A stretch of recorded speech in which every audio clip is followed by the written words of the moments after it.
Hi friends, I hope you're having a lovely day today. Today I'm going to be sharing some thoughts from my mind on mastery. And I'm fascinated with this topic, and this is something that I guess I always talk about on my channel. But today we're going to stare it in its cold red eyes, even though those are opposites. And I'm going to say to you, hey sir, you can't take my children. But I'm also excited about this video because it's not only going to be in video form, it's going to be in audio form. That's right, I'm taking on traditional radio. It's going to be one of the AM channels, so I don't even know what station, so good luck. Also, I'm starting my podcast back. I've always loved the format of podcasting, and I've dabbled in it in the past, but I want to do more of it.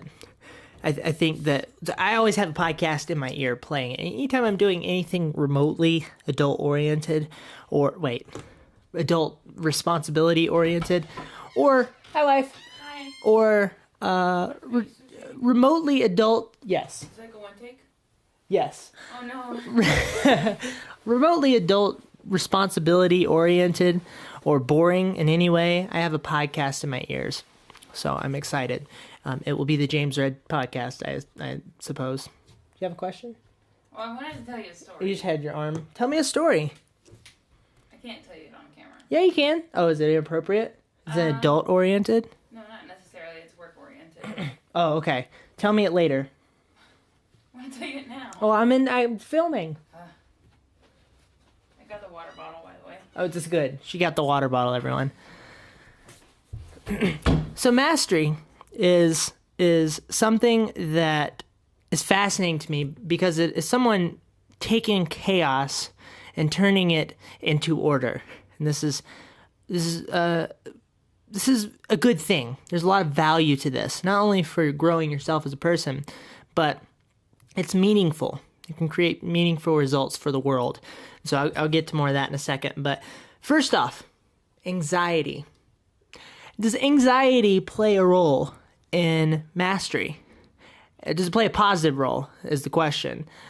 And I think that, yes, it does play a role in mastery. I think that the opportunity for anxiety is the vessel where which you should press forward out of your comfort zone, into that. And that is the way to mastery, is getting out of your comfort zone, experiencing anxiety and frustration and the chaos. And I'll be talking about this balance between chaos and order a little bit. But you're experiencing the chaos of what the world is throwing at you as you're trying to become proficient at something. And so for example, if you are a street photographer and you want to take photos of people on the street, you're doing something, you're doing this in a way that is particularly socially, potentially awkward, if you will, where you're either walking up to people, you're getting close to people, getting in their bubble, taking photos of them candidly, or you're actually asking them to take their portrait, which I did a lot of in the past. Not so much anymore. I like to observe from a distance, but this is something that for a lot of people it can be varying levels of anxiety, from uncomfortable to debilitating. And this is the way to mastery, in my opinion. I have a fascination with overcoming anxiety, so finding some victory over the anxiety, but also persevering within the anxiety. And to me, this looks a bit like the way that I've learned to approach this and help myself in doing this well and operating within this realm well of victory and perseverance is I look at it like anxiety is a wave. It's one of those 180-foot tall waves that you see the people surfing, and they're like this big, and the waves like all around them, and they could die. I look at it that way, and persevering is being on top of that wave. You got your surfboard going out, and I can imagine that being on a wave, it has a lot to do with balance. I don't know. This is my interpretation of surfing. It has a lot to do with balance between chaos and order, right? You're trying to keep the chaos that is the wave up under you, the freaking ocean. You're trying to wrangle it into order, if you will.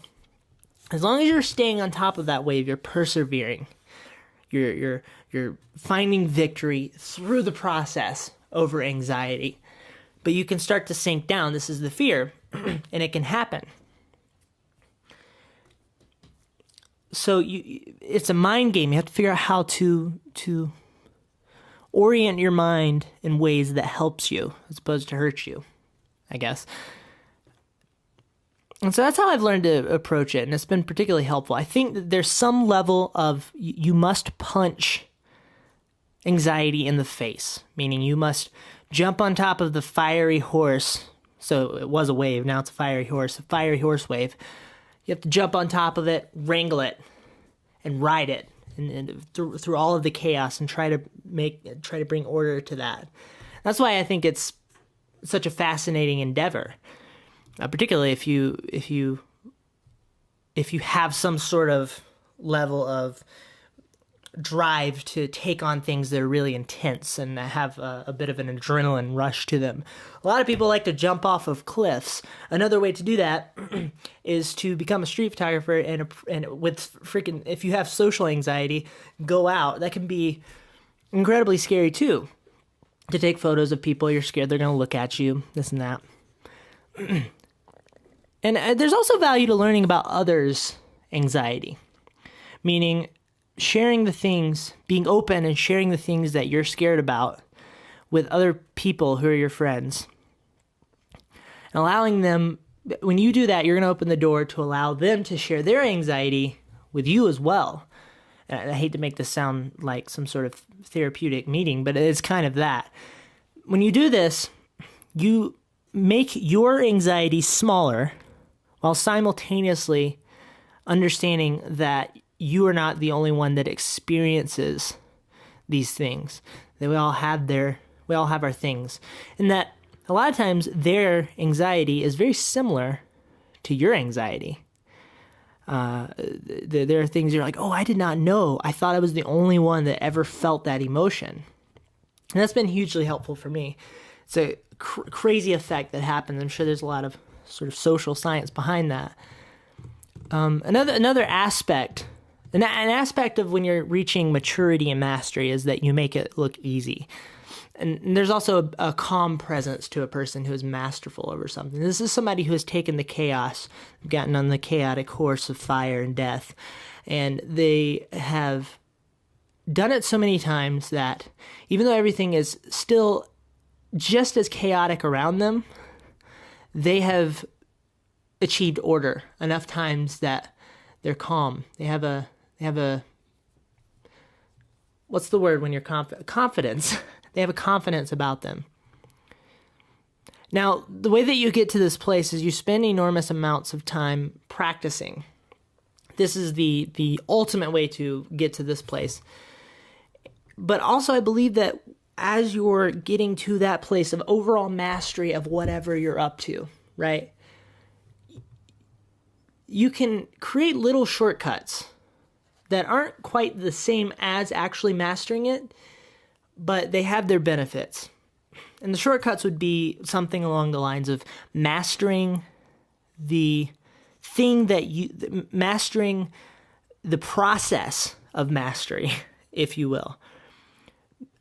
Finding a way to persevere within the chaos well, beautifully, in a way that you are able to handle everything that's going on without having a freaking panic attack. That's the most extreme version of this thing. And I don't know if it's funny to you that I'm talking about this, because a lot of times the way the creative process is portrayed as sort of this magical experience, where the creative process is a process of, it's a lifestyle, man. I didn't choose the creative process. Creative process chose me. And I'm ride or die. Is that a phrase? What is that from? Ride or die. Oh, I'm so white. Ride or die. A ride or die chick, but that's a woman. is a woman willing to support her partner in his illicit lifestyle despite how this might endanger or harm her? Dead on. That was it. Where was I at? Learning how to master the process of mastery is a skill in itself that will help you win and get to a place of meaning, which is the next part of this. It's going to be after the next part. It's the next part. The next part is courage.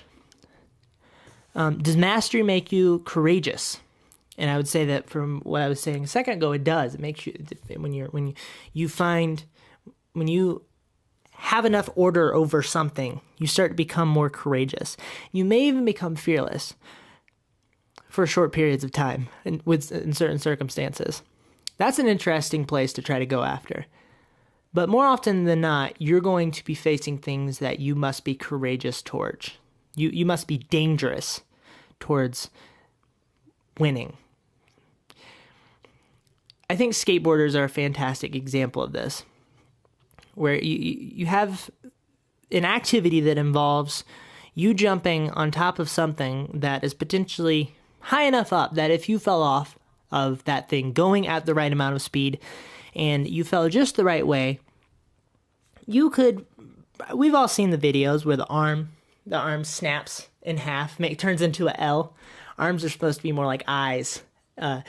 And I learned this in my years in medical college, that arms are supposed to be more like eyes as opposed to L's.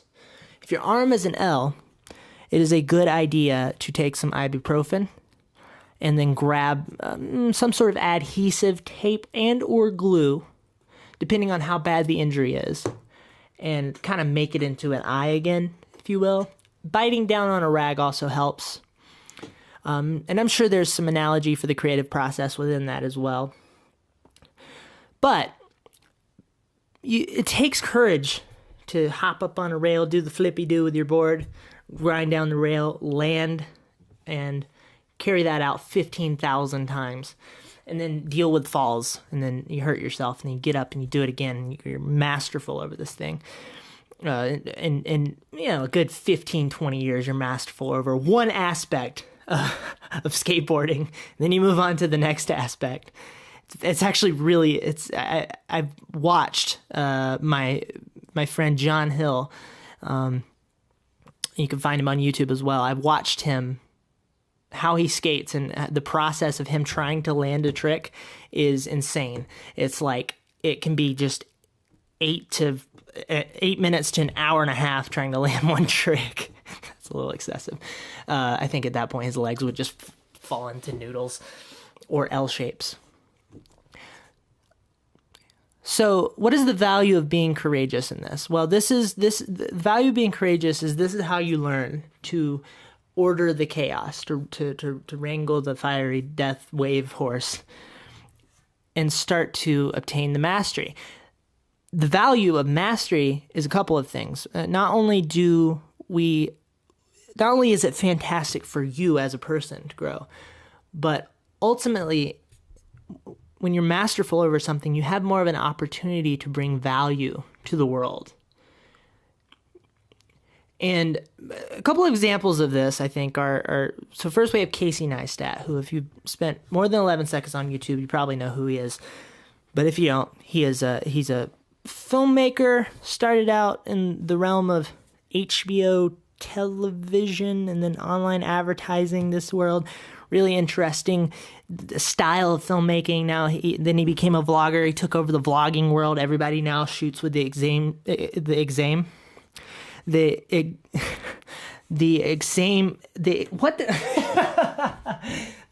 exact. I combined those words. That's what happened there. That was intense. The same exact setup. Every vlogger vlogs with the same exact setup as him now, because he is so influential, and that alone has brought value to the world. But now, because he has such an enormous following, he's been able to do really interesting things. And this is through mastery. This is through mastering of growing a following, of creating compelling videos. And one example of this is my other friend, Sarah Dici. He gave her a shout out at one point in time. It was there are different types of shout outs. It was a particularly involved shout out, if you will, that brought a lot of value to her, changed her life, I think she would say. And also, he filmed a video recently where he took a bunch of kids who, I forget what the situation was, but basically the kids were in an unfortunate situation. Took an old abandoned shopping mall and turned it into a winter wonderland for these kids and filmed it. And he did this because of his influence and what he has built. So this is just an example of mastery and value that you can bring to the world. And everybody has their own unique value. Another example of somebody who I found interesting is Adam Driver. He is the guy who is the actor who voices none other than Kylo Ren, the petulant. Oh, I got to look up that word too. Petulant. We're going to learn words together, guys. Petulant. Childishly sulky or bad-tempered. Got it. Petulant. And evil person who kills people and blows up planets and what have you. Which means that you can also have, you can be masterful over very negative effects. I mean, we've all met Hitler personally. So he tells this. One thing I love about him is not only his acting, but his ability to conduct himself in common everyday conversation. There are certain people that I love to watch just talk to other people. And it seems like it would be a really interesting person to have a conversation with. He's very calm and measured and intriguing in everything that he has to say. I watched a TED Talk with him where it looks like he just basically walked up on stage, didn't plan anything, and went on this wonderful monologue about his what he's up to. And so what he is up to is that he started out, he ended up going into the military. He was about to be deployed, if I remember correctly. I think he had a mountain biking accident, fractured his sternum, and which is different than the scrotum. Very important. And he ended up going on this acting odyssey, as he calls it, to California. Where it's like Hail Mary acting odyssey, where you may not survive, but you're going to go there with no money and try to find an acting career. That failed. I think he ended up back in his hometown after 2 weeks. And then he persevered through that anxiety. I can imagine that would be anxiety written. And he slowly developed himself into an actor. And he's a masterful actor. What he does is incredible. He has a wonderful way of bringing an energy to a role. But he's also spending his time performing for people who are in the military, either deployed or not. Like, he's gone to different military bases and performed in terms of like plays and this sort of thing with other actors. He kind of organized this, and that's what he's up to in the meantime while he's doing his crazy awesome acting roles. And these are examples of meaning and value that you can bring. This is something that you only do this when you are masterful at something, right? So that's it. This is only like 20 minutes long. That's cool. That works. Good first podcast video thingy. Anyway, you can find me, if you're listening on audio, you can find me at Twitter, Instagram, of course, YouTube. And if you're watching on YouTube, well, same for you. And I would love to engage with you. If you engage with me, let's talk. And thank you so much for listening and watching. And I hope you have a lovely day. Goodbye.